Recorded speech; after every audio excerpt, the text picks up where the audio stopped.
이번 시간에는 ISO 9001 2015년 그리고 14000 그리고 45001 규격 요구사항에 대한 해설을 설명드리도록 하겠습니다.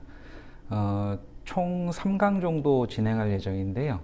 일단 첫 번째 강의에서는 9001, 그 다음에 14001, 그 다음에 45001을 묶어서 규격에 대한 목차 기준이 HLS 구조 형태로 해서 거의 동일하기 때문에 일단 기본 베이스가 되는 ISO 9001에 대한 규격 요구사항을 조금 설명을 드리고 그 목차에 따라서 그 추가되는 14000과 45001에 대해서는 다음번 7, 8강에서 환경영향평가, 위험성 평가를 가지고 다루도록 하겠습니다. 일단 이번에 먼저 설명드릴 것 중에 하나는 일단 눈으로 보셔야 되기 때문에 9001 규격 목차와 14001 목차 그리고 45001 목차를 일단은 보여드릴 건데요. 일단 첫 번째 9001 규격 목차에 앞서 가끔 물어보시는 경우 중에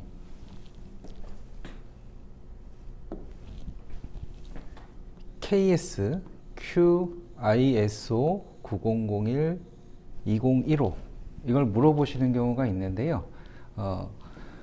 국제표준화기구인 ISO 국제규격 명칭에서 코드 넘버인 9001을 기준으로 해서 2015년도에 개정됐다고 보시면 되고요.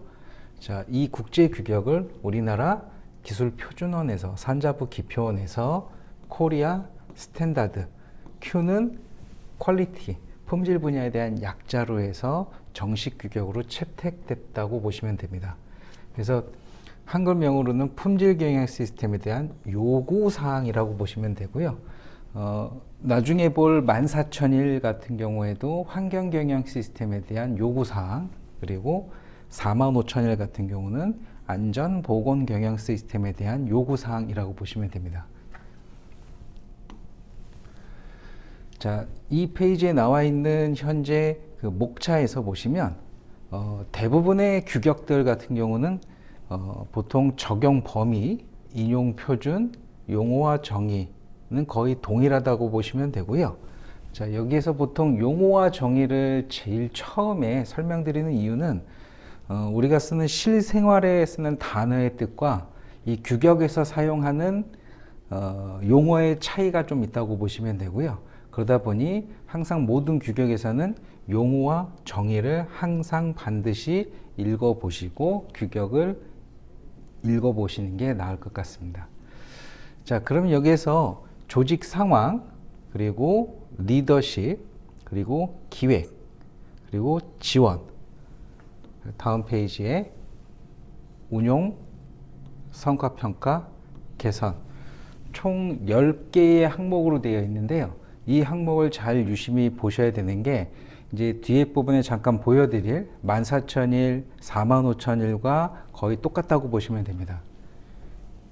자, 이번에 앞전으로 돌아가서 자, 이번 첫 시간에서 다룰 내용은 4장 조직 상황과 그 다음에 리더십 그리고 용어의 정의 이 세 가지를 다룰 내용이고요.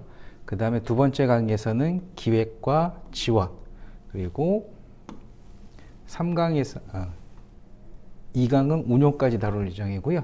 3강에서는 성과평가와 개선을 다룰 예정입니다. 자, 그럼 일단 한번 14001 규격 목차를 볼 건데요.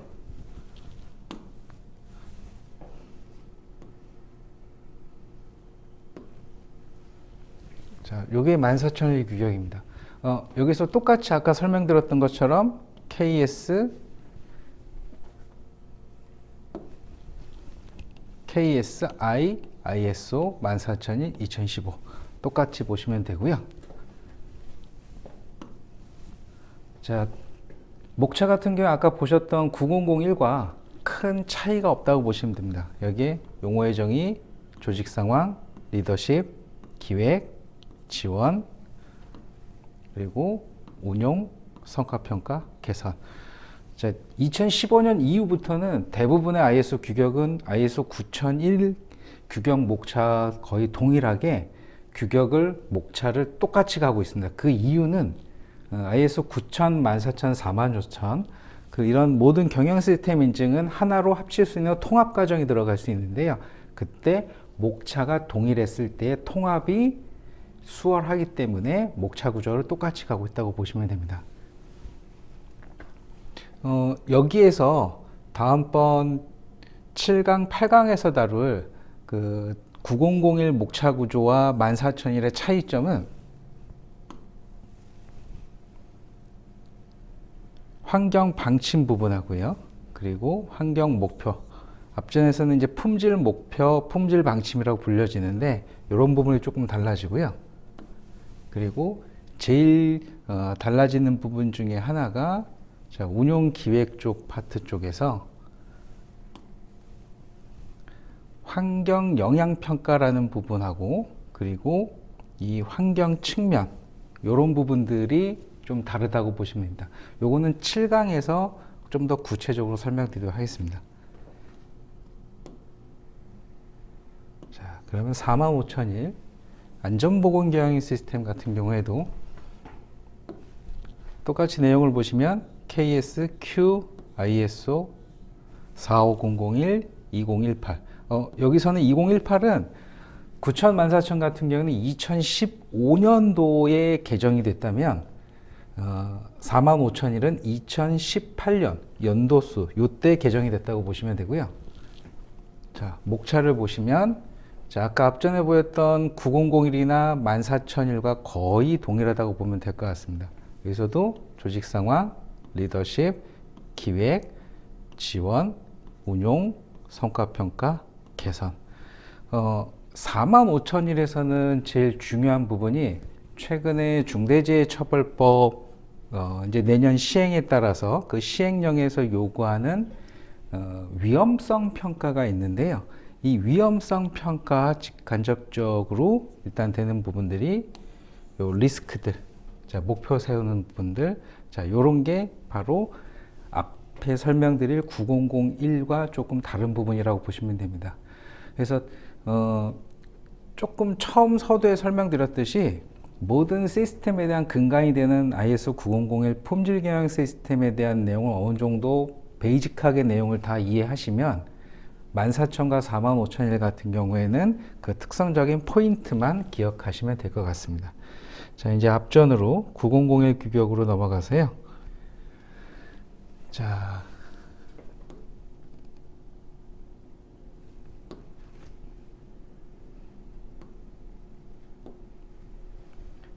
자, 9001 규격에서 이제 이번 시간에 다룰 요 조직 상황, 리더십, 기획을 설명드리도록 하겠습니다.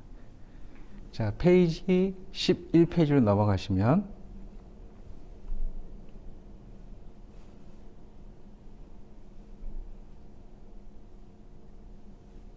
넘어가기 전에 그 앞전 시간에 말씀드렸던 이제 뭐 입력, 출력, 프로세스 요걸 잘 기억해 두셔야 되고요. 그리고 PDCA 사이클 요거를 잘 기억해 두셔야 됩니다.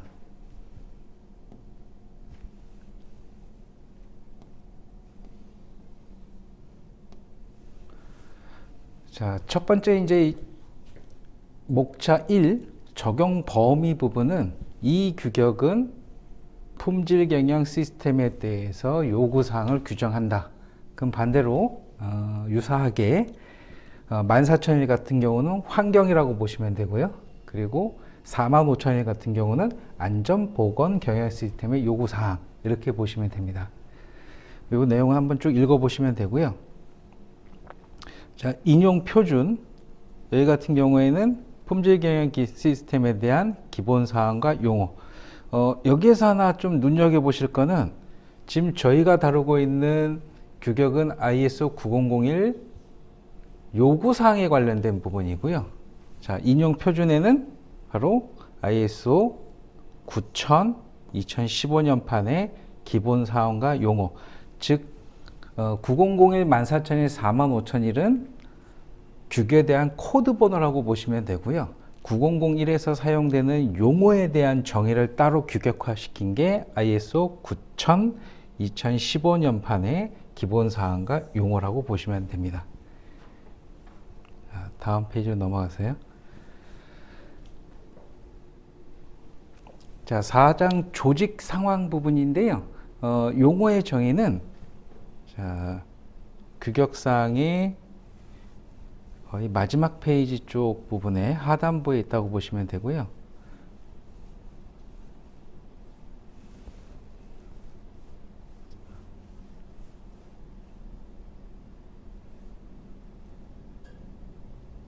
자, 여기 보면은 부속서. 자, 9001 규격 또는 14001, 45000 각 규격에 하단부에는 부속서가 들어가 있습니다. 이 부속서는 앞단의 규격에 대해서 몇 가지 부연 설명, 주석 형태에 따라서 내용을 첨부했다고 보시면 되고요. 자, 거기에 이제 뭐 구조와 용어가 있고, 방침 목표, 그리고 제품 및 서비스, 그리고 리스크 기반 사고, 그 다음에 적용 가능성과 문서화된 정보, 그리고 조직에 대한 지식, 이런 내용들이 있고요. 부속서 B에는 ISO TC176은 ISO를 제정하는 제정기구에 대한 내용이라고 보시면 될 것 같습니다. 크게 심사랑 관련된 건 없고요. 그냥 내용상 한번 보시면 될 것 같습니다. 자, 그러면 어쨌든 용어의 정의를 간략하게만 조금 몇 가지만 설명을 드리고 4장부터 시작하도록 하겠습니다. 여기 뭐 용어 부분에서 기억해 두실 거는 구조, 용어, 요거 조금 내용 한번 읽어 보시고요. 여기에서 중요한 파트 중에는 문서화된 정보나 기록, 문서, 그 다음에 프로토콜. 요거는 이제 뭐 외부 공급자 대신 공급자, 파트너, 벤더사. 나중에 이제 다루게 될 내용 중에 ISO 9000 시리즈, 그리고 9001을 근간으로 해서 나오는 14000, 45001에 가장 근간이 되는 것 중에 하나는 바로 문서, 기록이라고 보시면 될 것 같습니다. 문서는 지금 ISO 9001 규격 요구사항에 맞춰서 그거에 부합하는 문서, 즉 기준이 되는 표준 문서,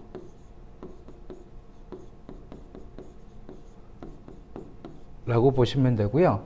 예를 들자면 표준 문서 중에는 저희가 행정복지센터죠. 예전에 동사무소에 가시면 뭐 인감이라든가 가족관계증명서나 예전에 무언가를 띄실 때 자, 주민등록증을 제출하시거나 또는 전자서명을 하거나 예전에는 종이에다가 기록을 해서 발급 순서대로 발급받았던 그 양식들, 자, 그런 것들이 보통 우리가 말하는 표준화된 문서라고 보시면 되고요. 자, 기록은 이 문서에 기록을 하는 데이터라고 보시면 됩니다. 이 차이는 뭐냐면 문서는 어디나 다 공통적으로 쓸 수 있는 상호 협의 간에 이거를 기준을 정해서 표준화시킨 문서라고 보시면 되고요. 기록은 썼다가 지웠다가 할 수 있는 데이터라고 보시면 되는데 이걸 먼저 설명드린 이유는 ISO 9001과 그에 유사한 모든 경영 시스템은 바로 기록 관리라고 보시면 됩니다.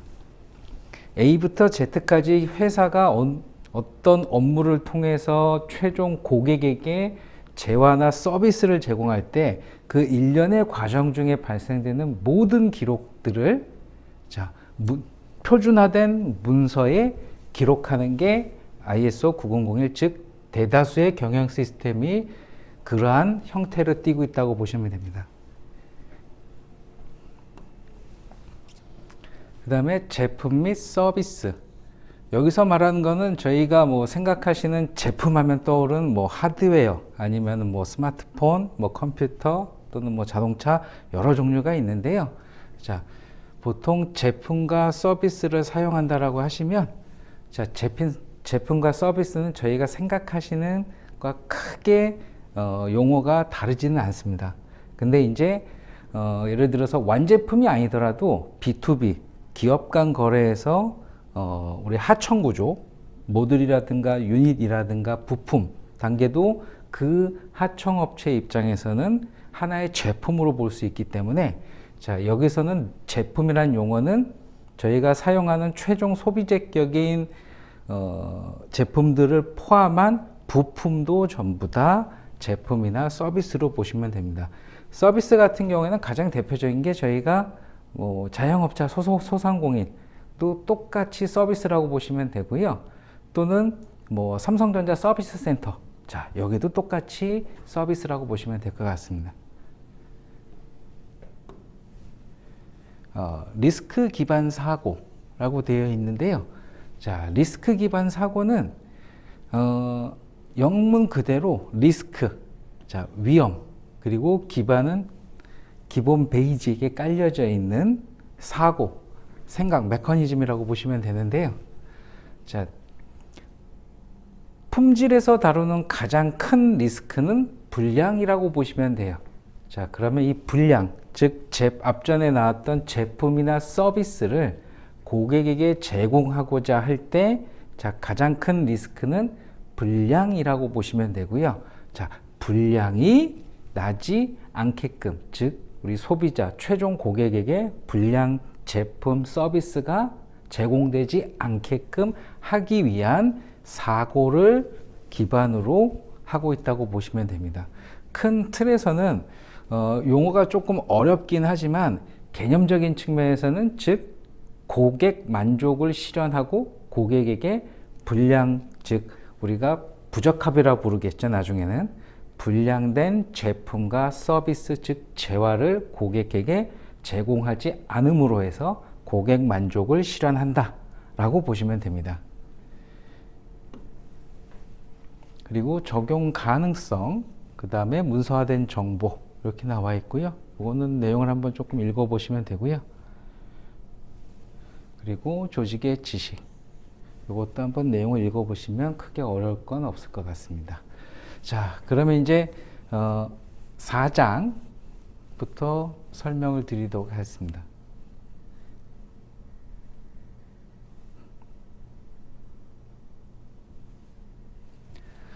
자, 4장에서 다룰 내용은 크게 조직 상황, 그리고 4.1 조직과 조직 상황에 대한 이해, 그리고 4.2 이해관계자의 니즈와 기대의 이해, 그리고 4.3 품질 경영 시스템의 적용 범위와 결정이라고 보시면 되고요.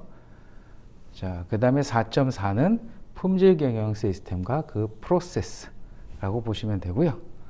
자, 그 다음 페이지에는 이제 5장 리더십이라고 보는데, 일단은 4장부터 먼저 설명드리도록 하겠습니다. 자, 조직 상황이라고 나와 있는데요. 자, 이 조직 상황은 우리가 이제 생각하는 조직은 우리 수강생분들께서 생각하시기에는 기업이라고 기억하시면 훨씬 이해가 빠르실 거예요. 자, 근데 여기서 기업의 조직은 뭐냐? 자, 기업이 돌아가려면 사람이 일을 해야겠죠? 그럼 그 사람이 일을 할 때, 자, 저희 고객사들을 혹시 만나거나 기업들 담당자를 만날 때, 자, 각자의 맡은 직무에 따른 부서가 있다고 보시면 돼요. 자, 이 부서에 총칭으로 저희가 도식화된 내용을 볼 때, 자, 보는 게 저희가 보통 조직도라고 보시면 되는데요. 자, 조직 상황은 뭐냐면 이 기업을 하나의 조직으로 본다라고 보시면 됩니다. 자, 그래서 기업이 현재 처해 있는 상황들을 이해하라. 여기서 이해는 즉 파악하라는 거라고 보시면 되세요. 우리 기업이 현재 어떤 상황에, 즉 여기서 상황이라는 거는 고객에게 고객 만족 실현을 위해서 정상적인 제품과 서비스를 제공하고자 할 때, 자, 이러한 상황이 우리가 예기치 않게 우리의 의도와 다르게 타의에 의해서 어떤 상황이 벌어질지 모르기 때문에, 자, 조직에 대한 상황과 그에 따른 이해를 먼저 하란다고 보시면 될 것 같습니다. 자, 그러면 이게 말이 어려운데요. 예를 들어서 한번 설명을 드릴게요. 자, 조직과 조직 상황에 대한 이해. 자, 여기도 나와 있지만은 비고 1, 비고 2, 긍정적과 부정적 요인, 그 다음에 국제적, 국가적, 지역적, 뭐 지방적 나와 있는데, 또는 가치, 문화, 지식. 대표적으로 자, 긍정적인 거에 대한 기업의 큰 포인트는 불량이 발생하지 않고 정상적인 형태로 해서 고객에게 제품과 서비스가 제공되면서, 즉 이윤 추구를 목적으로 하는 기업이라는 조직이 수익을 창출해야 된다고 보시면 되는 거고요. 부정적인 효과는 자, 그 반대라고 보시면 됩니다. 매출이 감소되는 상황이 되겠죠. 즉 불량이 발생돼서 리콜 사태가 벌어지면서 우리 제품에 대한 모든 손실을 기업이 떠안으면서 적자를 보게 되는, 자, 이런 상황들을 바로 긍정적, 부정적 효과의 단편적인 하나라고 보시면 될 것 같고요. 자, 그러면 이해 중에 사례 중에 하나는, 자, 작년 초에 진행되었던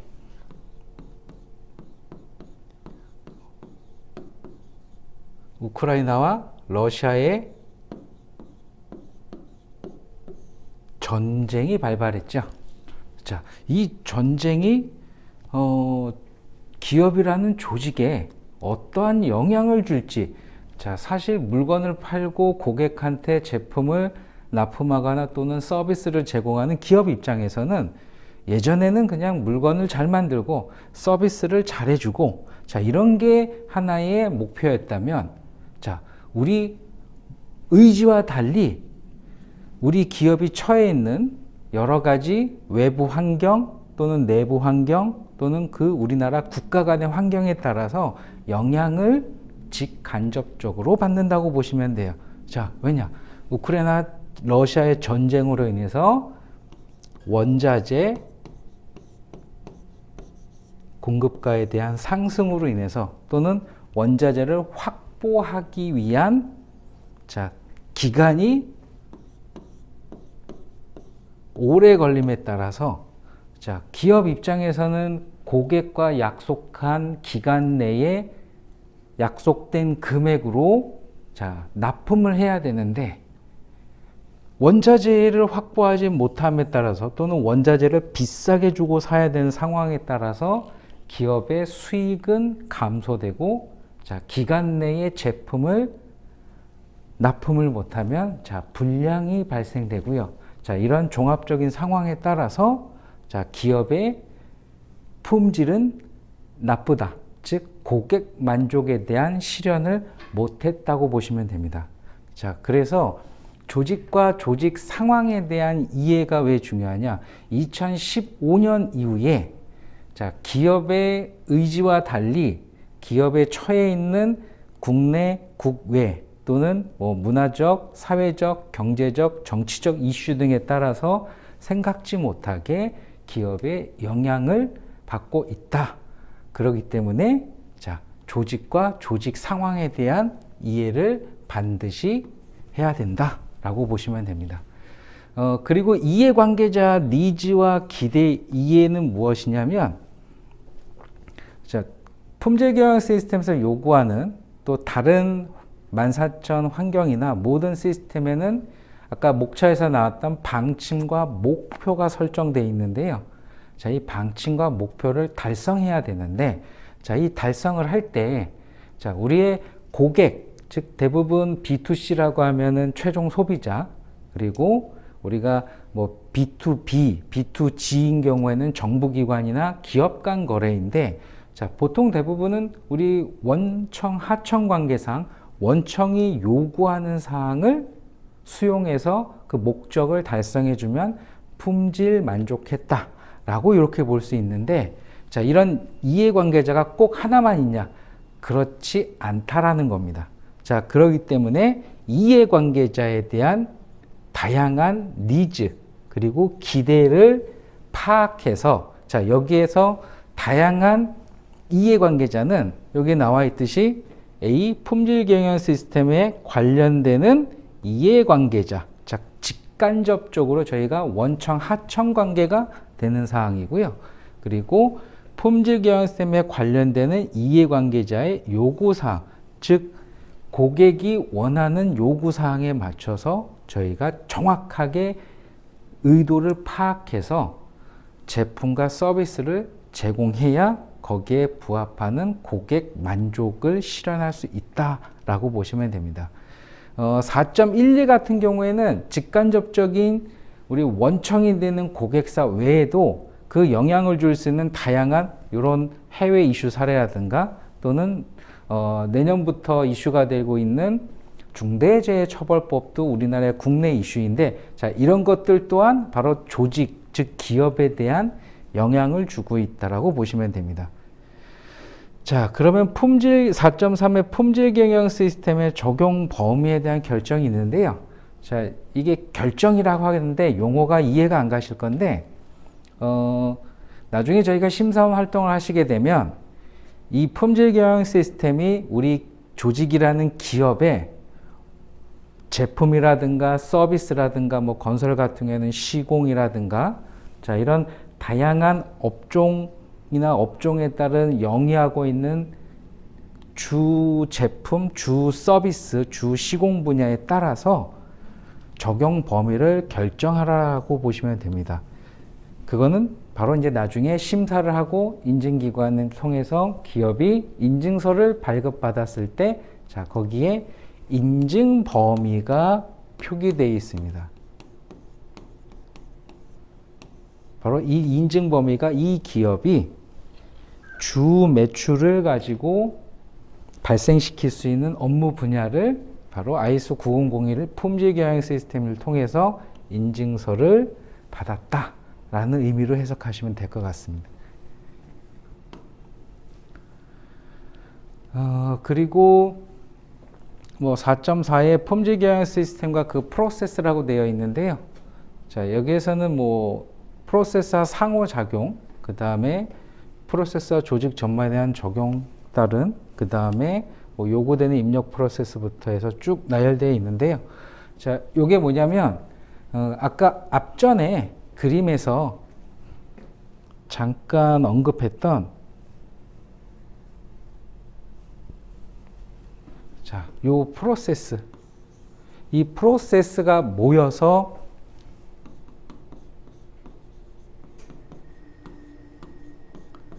하나의 프로시저가 되고요. 자, 이런 집합군들이 모여서, 자, 절차화가 되고, 이 절차화가 바로 매뉴얼이라고 보시면 됩니다.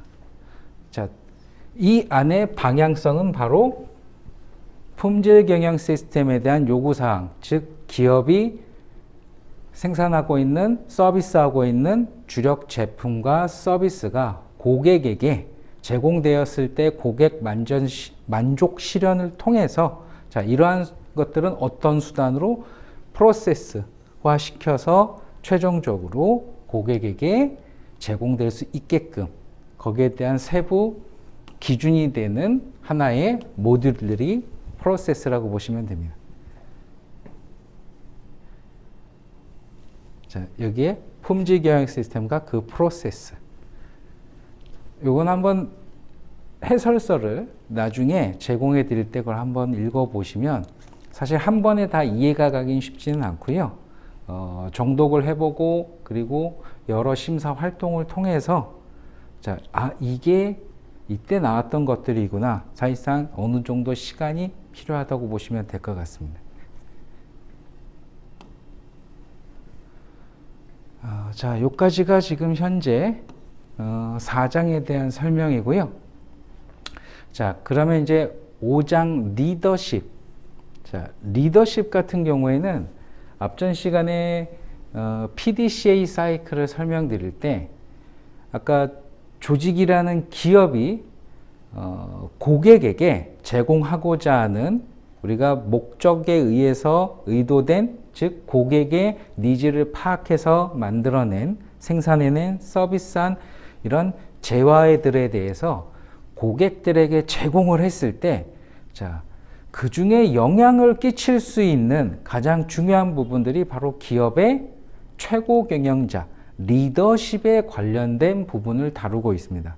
자, 대표적으로 제가 예전에 일단 한 10여 년 전에 했던 지금은 현재 LG가 모바일 사업부를 없애면서 사실 핸드폰을 생산하고 있지는 않아요. 스마트폰을.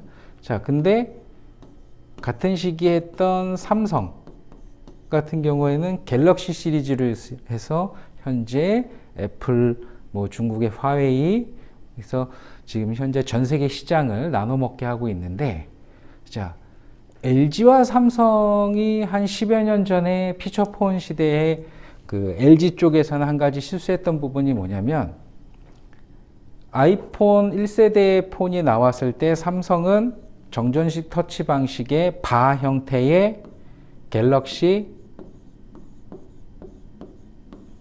S1을 내놨다면, 자, LG 같은 경우는 그 당시 그 이전에 우리가 많이 예전에 보셨던 피처폰 중에 초콜릿폰, 자, 그때 대박을 내면서, 자, 이 당시에도 피처폰 타입의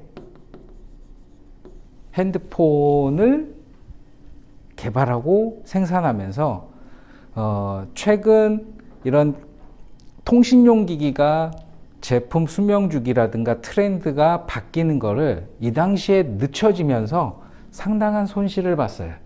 자, 이건 뭐냐면, 자, 최고 경영 또는 경영진에 대한 리더십, 자, 리더십의 부재를 통해서, 그리고 아까 앞전에 나왔던 조직이 처해 있는 상황이라든가 고객 시장 상황에 대한 이해나 분석을 잘못했기 때문에, 자, 분석을 잘못했고 리더는 결정을 잘못했기 때문에 이러한 상황이 벌어졌다고 보시면 되고요. 자, 그렇기 때문에 품질 관련된 또는 나중에 다룰 환경과 안전보건을 다룰 때 리더십이 중요한 이유는, 자, 리더십에 따라서 전혀 시스템의 성격이 달라진다고 보시면 돼요.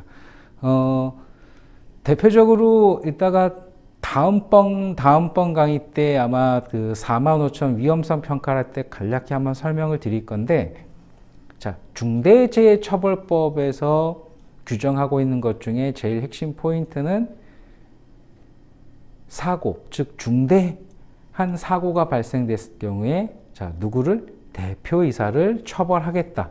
자, 그건 무슨 뜻이냐면 바로 리더십의 부재라고 보시면 됩니다. 자, 그래서 리더십과 의지 표명 5.1항 같은 경우에는 뭐 내용상으로는 읽어보시면 이해가 잘 안 가실 건데, 큰 틀은, 자, 리더는 조직 구성원, 즉 임직원들에게 내가 어떠한 방향으로 이 회사를 이끌어 나갈 건지에 대해서 의지를 표명하라. 즉 문서화되거나 어떤 수단을 통해서 우리 회사를 어떻게 경영해 나가고 이끌어 나갈 건지를, 자, 전달하고 숙지시키고, 그에 따라서 모든 방향성이 의사일치돼서 회사가 하나의 목표를 가지고 나아갈 수 있게끔, 자, 그 내용을 바로 의지 표명이라고 한다고 보시면 됩니다. 자, 5.12, 그 다음에 뭐 5.2 방침이 있는데요. 아까 앞전에 고객이 요구하는 고객 중시. 자, 품질 경영 시스템은 최종 목적은 다 고객 만족이에요. 자, 그렇기 때문에 아까 대표이사도 리더십에 따라서 의지를 표명하고, 자, 이거를 어떠한 방향성 있게, 우리가 보통 사업계획서를 지칭하죠. 자, 이런 걸 만들 때, 자, 고객 중심 경영. 자, 이렇게 보시면 되고요. 자, 그거에 따라서 고객이 원하는 걸 파악해서 만족시킬 수 있는, 자, 거기에 따른 리더가 모든 걸 파악해서 결정하는 겁니다. 그리고 방침.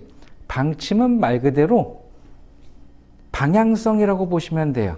우리가 이제 방침과 목표라는 용어를 많이 들으실 건데, 방침은 바로 방향성, 이 회사, 즉 기업 조직에 어떤 방향으로 나아갈 건지에 대한, 자, 방향성을 정하는 방침이라고 보시면 되고요. 거기에 방침의 수립, 그리고 의사소통. 자, 의사소통은 자, 공유하란 뜻이라고 보시면 돼요. 회사의 조직 구성원 간에 대표이사가 원하는 방향성에 대한 방침을 숙지하고 그에 따라서 각자 다 공유하고 있고 의사소통을 하고 있는지, 우리 뭐 예를 들어서 밥 먹다가 얘기하고 뭐 일하면서도 얘기하고, 자, 이런 의사소통. 자, 의사소통은 구두로 할 수도 있고 뭐 메신저로도 할 수도 있고 종이로 할 수도 있고 다양한 형태에 따라서 내용을 공유하라고 보시면 됩니다. 그리고 조직의 역할 및 책임과 권한.